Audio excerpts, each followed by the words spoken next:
Hello and welcome. Today we're doing another Lisa Eldridge lip swatch party. A couple of weeks ago, just out of like sheer curiosity, I thought I would go back and recount my Lisa Eldridge lipsticks and compare with the amount that I had last year. And it's super easy to find out how many Lisa Eldridge lipsticks I had last year because I posted a video last summer, so about a year ago now, where I lip swatched all of my Lisa Eldridge lipsticks. I had 11. I'm going to link the video up in the cards for you because it will also contain a lot of introductory information about the specific formulas that I don't think I'm going to ramble about here today because I don't want to be redundant. In case you are watching both videos back to back and you're like, well, I already heard that, you don't have to repeat it. I'm just going to refer you to the first video if you would like to hear more about the formulas. But anyway, I counted and we are now sitting at 19. And I know exactly what your first thought is, because it was also my first thought. How on earth did you manage to get them to be an uneven number again? That is just so wildly annoying. Just like, make them even, woman. How is it impossible for you to make them even? I don't know. But we're sitting at like 8 more lipsticks, if I can count, and that's questionable recently. I don't know whether you have that, but when your like holidays approach, like when your big summer holiday approaches, slowly as the weeks go by, you start to feel more and more tired. It is as if your brain slowly starts being repopulated by like fuzzy cotton instead of your actual like brain matter, and you just feel like you cannot think straight. That is exactly how I've been feeling this past week, so I don't know how I'm going to survive the next like 2.5 or 3 weeks that are still left, that I need to be like functional at work. But anyway, because of that, I'm just really hoping that we've done the counting right. So I'm going to swatch the 8 new lipsticks. 5 of them are in the Velvet formula, 3 of them are in my beloved Luxuriously Lucent formula. Now, I will mention one small little thing though, like a little epiphany that I had a few days ago about the Velvet and the, well, I don't know if it's insanely saturated because I don't think I've ever tried that, but let's say it's about the Velvet formula. That formula, that's probably like the first like sort of negative thing that I'm going to say about this formula, because for the rest I absolutely adore these lipsticks. They don't really wear well with a lip gloss. I'm really curious actually what your experience has been wearing the Velvet formula with a gloss on top, because every time I've tried that, for me personally, the gloss sort of like dissolves the formula of the Velvet underneath it, and then I end up with a very like classic 90s lip look, like a lined lips with shiny, glossy, semi-transparent color on my lips. And that is not the look that I'm going for. I'm going for the lipstick with a little bit of a glossy effect over top of that. I don't know why that's happening specifically with her formula, maybe because it's like a thin, highly pigmented formula. I'm not quite sure what's going on, because the reason I had this whole epiphany is the other day I was wearing one of my Urban Decay Vice lipsticks, one of their cream lipsticks, and then I put one of Pat's glosses over top of that, and it wore really well. It actually wore like a lipstick together with a lip gloss. Like the lip gloss just added this like this shiny glossy effect with a bit of sparkle on it, whereas if I were to wear the same gloss with one of the Velvets, it would just like dissolve the Velvet underneath it. Anyway, do share your experiences with me in the comment section below, but now let's proceed to swatching.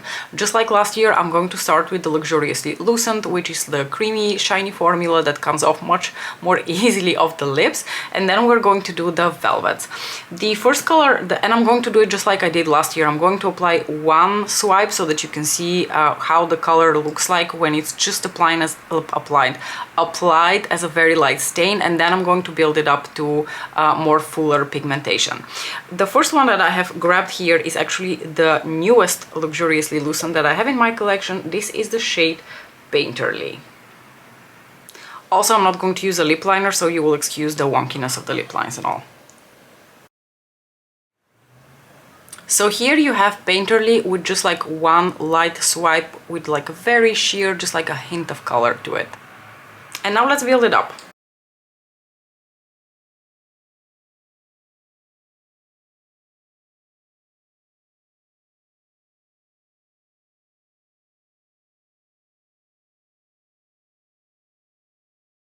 And here is Painterly applied to its full opacity. I think you can clearly see how much shinier and how much more pigmented this color looks.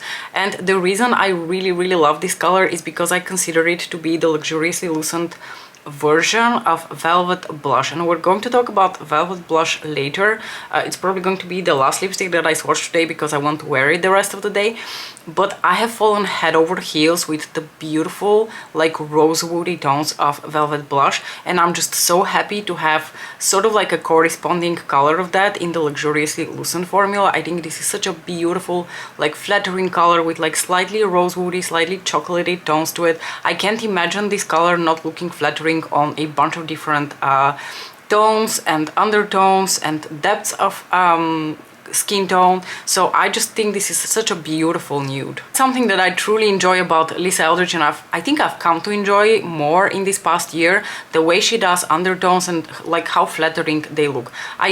Of course, I can't speak to everyone out there because people have so many different depths of tone and undertones and like nuances to their undertones, so I can't say that all of her lipsticks look very flattering on everyone, but I just really think that she has a magic touch when it comes to playing around with cool tones and warm tones when it comes to her lip colors. Like this color, for example, it's not really warm toned, it's not really cool toned, it has a little bit of like neutrality to it, and I really appreciate that. Okay, let's watch another one of the colors that is relatively new to my collection. This is the shade Palazzo, which is a beautiful, sort of like a slightly warmer leaning red. This is sort of how this lipstick applies in one swipe, and already the first time I applied it, I was so surprised at how much pigment came onto my lips already from the first application, because I'm used to this Luxuriously Lucent formula sort of like really building up well on itself, and you can really play around with how pigmented you want the color to be. This one I feel like is truly quite punchy from the beginning. Not if you actually compare it to something like the Velvet formula or even other cream lipsticks that are red, but I was still very surprised at the amount of pigmentation here. So now let me build it up to show you how it looks like a full-on opacity.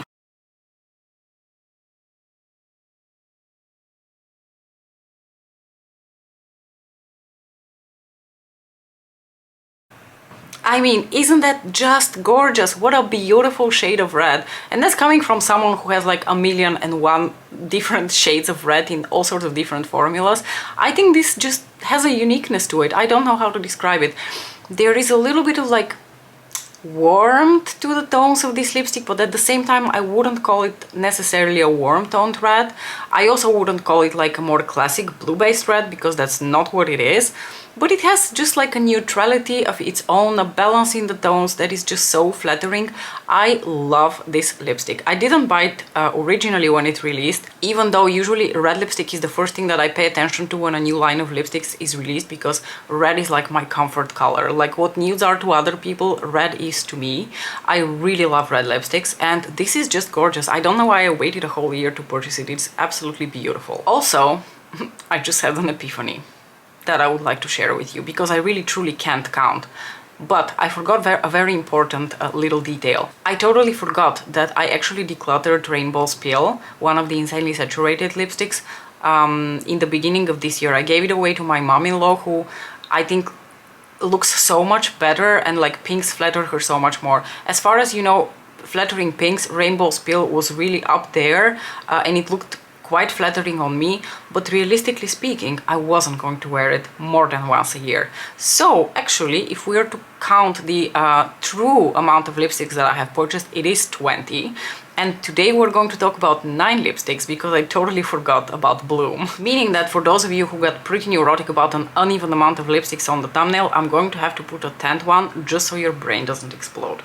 Anyway, let's talk about the last Luxuriously Lucent that I'm going to demo for you today, and that is the shade Kitten Mischief, which I purchased quite early on this year after being convinced by a number of you that it's not going to be too light for me, which was always my fear. So here is just one light layer of Kitten Mischief. So beautiful.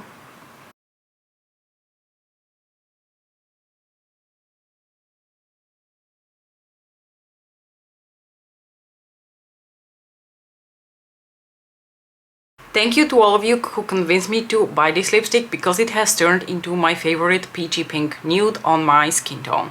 I was really afraid that it's going to be too light, too nude, that it's going to make the disgusting like white crusty line in the inner rim of my lips. None of that is happening. It is just the most beautiful, flattering peachy pink nude, which sort of plays on so well with the tones of your clothes and your makeup. If I put something that is slightly more pink toned, it will play up on the pink tones, and if I put something that is a bit more like orange leaning, then it will really look almost more apricot-y. I absolutely love this color. And because I like this color so much, Martina recently has really been tempting me to also purchase La Mépris. However, knowing that Martina is, I think, a few shades lighter than I am, it might be that La Mépris is her perfect peach nude, but Kitten Mischief is mine, and I should probably not get La Mépris, because then I'm really running the risk of getting something that is just too nude and too light for me. But I'm curious, if you guys have this color, La Mépris, and you are a bit more of like my skin tone, my depth of tone, how does that lipstick look on you? Is it too nude, or do you think I will enjoy it? Because I just love the Luxuriously Lucent formula so much that I would not at all mind buying another like apricot-y peachy color from this line. And I'm sure my lips are not going to be happy about this, but now let's watch the 6 velvets that I have purchased since last year, starting off with one of my absolute favorites, which is the shade Velvet Sorcery. Sorcery was released for the holidays last year, and it went out of stock real quick, and it only like a few weeks ago finally came back in stock. So for those of you who missed out on Sorcery, you can finally get it.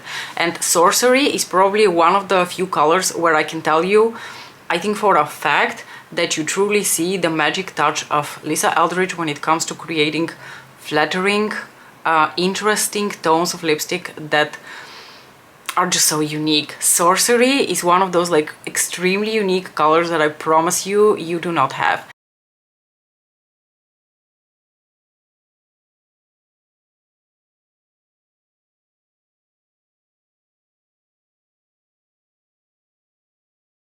Sorcery is what I personally would call your friendly neighborhood grungy color. Why am I saying that? Because I think grungy colors, they're so unique, they're so interesting, and they look very flattering on some people. But for a lot of people, grungy colors mean a few things. You are going to look pretty unique, but you may also end up looking like you are playing a part in an undead zombie movie. These sort of grungy colors often have quite gray tones to them, they're quite yellow leaning. At least on my skin tone, a lot of these colors tend to look quite strange and not particularly flattering. And what I find so interesting about Sorcery is that it walks the line between like cool and warm tones, and between being truly grungy but yet being quite wearable, if you will, so well. It is another one of those lipsticks that looks slightly different depending on how you pair it with the rest of your clothing and with your makeup. It has just the tiniest bit of those like gray tones, but they're so well balanced together with the mauve and the brown and the pink, and oh, it is just so beautiful. Like, just look at it. Look how beautiful and flattering that looks. Yet I would consider this to be a grungy color. So I think Sorcery is probably one of the most unique lipsticks that Lisa Eldridge has ever made, and one that I would wholeheartedly recommend if you were looking for a color like this, but you were always a little bit scared of grungy colors because of the above mentioned reasons. I think Sorcery is the answer to your prayers. Next up we have the shade Muse, which is brand spanking new to my collection. I added this lipstick to my collection because I was hoping to get a nude from Lisa Eldridge that is a little bit more pink toned. I have Affair from her and I really like Affair, but Affair has a tiny bit of those slightly yellowy grungy tones to it, and it doesn't really quite go well with everything, and I wanted a nude from Lisa Eldridge that just simply goes with everything, and I think Muse is that.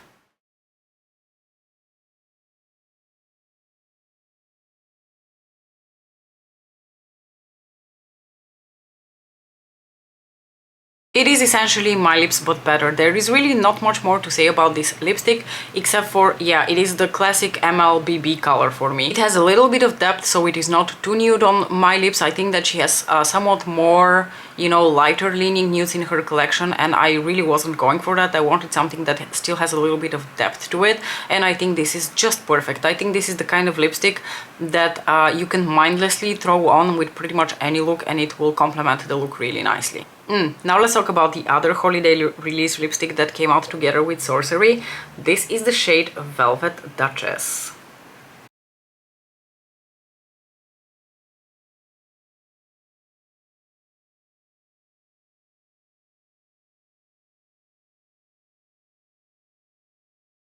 Duchess is absolutely stunning. Duchess is the grown-up rebellious sister of Ribbon. If you imagine that Ribbon and Duchess are sisters, Ribbon is the well-behaved one, the one that always, you know, does her homework, doesn't sneak out through the window late at night to go out partying. That would be Duchess. Duchess is a rebellious, sultry, you know, non-conforming sister who just does whatever the fuck she wants.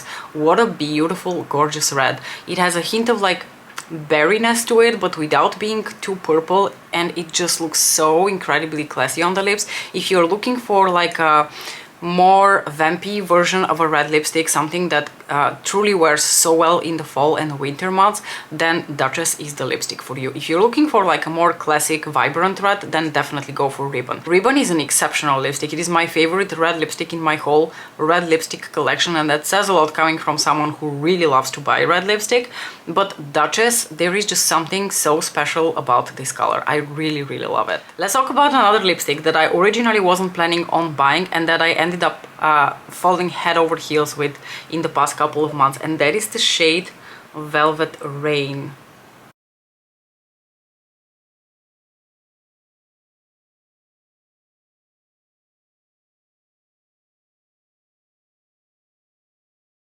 Lisa Eldridge has a very poetic description for this color. I don't remember it off the top of my head, but it was something like a rose petal soaked in rain or something of the sorts. I love the description of the color, and honestly I can see the inspiration behind it when I put it on my lips. It is beautiful. It has the right amount of pink tones to it without being Barbie pink, hot pink, obnoxiously pink as I like to call it. It is just such a well-balanced color. It has depth to it, it has a bit of mutedness to it, it is a little bit warm and actually a little bit cool depending on how you put it on together with the rest of your clothes, and it is just such a flattering pink. It is literally the most attractive, the most flattering pink that I have ever seen on myself. I absolutely adore this color. Okay, next let's swatch the newest velvet addition to her lineup. This is the shade Velvet Bloom. Velvet Bloom is actually a limited edition color, so I don't know for how long it's still going to be around.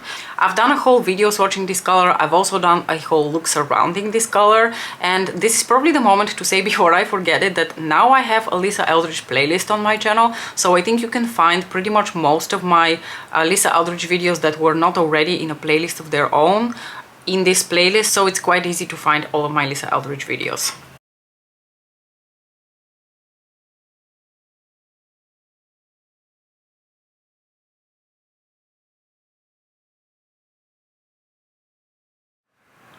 Bloom is a gorgeous, like muted pinky red color, not quite as deep as vampy as something like Duchess, not quite as blue based as vibrant as Ribbon, but it just has like a whole vibe of its own, and I just really enjoy it so much. This is again a color that I think we have seen similar versions of from other brands, but not just quite with those tones, not just quite in these like balance of colors. Again, another lipstick that just like was touched by our fairy godmother Lisa Eldridge, and it has a uniqueness to it that I cannot quite describe to you. You know, to someone from the outside it would almost seem as if, you know, crazy people, how many red lipsticks do you really need? At some point they just like all look like each other, but that's not quite true. I think this lipstick has a place even within the large collection of a red lipstick collector. And last but certainly not least, I'm going to swatch a velvet blush, but because I plan to wear velvet blush the rest of the day, I'm actually going to go the extra mile and I'm going to take the matching lip liner. I purchased a lot of the matching lip liners from Lisa Eldridge for these lipsticks because I just wanted to have like really good quality matching lip liners for a lot of these colors that I wear so often, and I've been pretty happy with the quality of these lip liners. But I've spoken also about, like, I've touched upon this very extensively in a video where I talked about the fact that I was hoping these would be like the impenetrable barrier between my lips and the rest of my face, because especially with some like creamier type lipsticks, I often have the issue, like creamier type lipsticks, think the Satin Allure from Pat McGrath Labs. I have the issue with those lipsticks that they bleed quite a bit along my lip lines, so I was hoping that these lip liners are going to solve the problem, but unfortunately they're not. I don't think it's the fault of the lip liners. I do think they're really good quality lip liners. It's just that with my slightly oily skin and with really emollient lipsticks like the Satin Allures, it's just not a good match, and if eventually throughout the rest of the day I get quite a bit of bleeding around my lip lines. But that was just a little side note.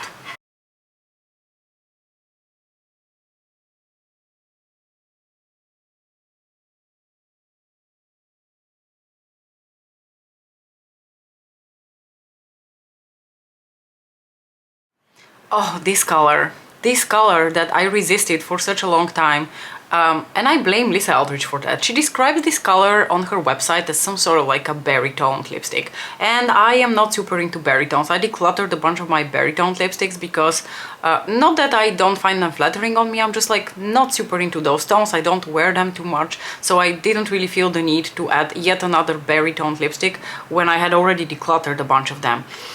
But I don't think this is a berry. There certainly are, you know, berry vibes to this lipstick, but I would describe it as a rosewood. And that is a completely different color, a completely different description of a nude that I would totally have gone for, because this is to me a deep rosewood, neutral nude, you know, just absolutely stunning. It is not a very light nude, so if you're afraid of deeper nudes, this one is definitely a bit more on like the scary side, let's say, because it is a bit deeper in tone. But other than that, this color is sheer perfection. It is just so flattering, so beautiful. It goes with so many different nudes, and once I got it in my collection, I feel like it filled a gap that I didn't even know was there. Like, this is the nude that I didn't know I needed desperately in my collection. I am so in love with it.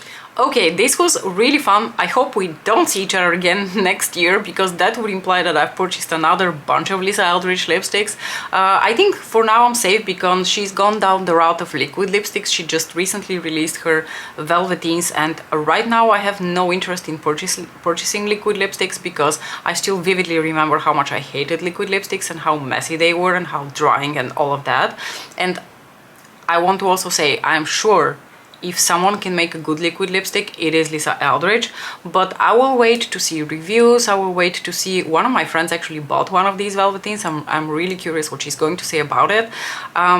So for now I have no immediate plans of purchasing Velveteens, and unless she releases a whole bunch of new velvets in the fall, or next spring we see another 10 luxuriously loosened lipsticks added to the line, I think we're not going to see each other next year. So I hope you enjoyed this two-parter video, and it will sort of serve as a nice little guide for everyone who is interested in her lipsticks and has somewhat similar skin tone to mine as to how these lipsticks look on the lips, what kind of colors they are, and all of my thoughts on the different formulas. Let me know what you thought about this video. I hope you enjoyed it. Thanks so much for watching, and I'll see you in the next one. Bye!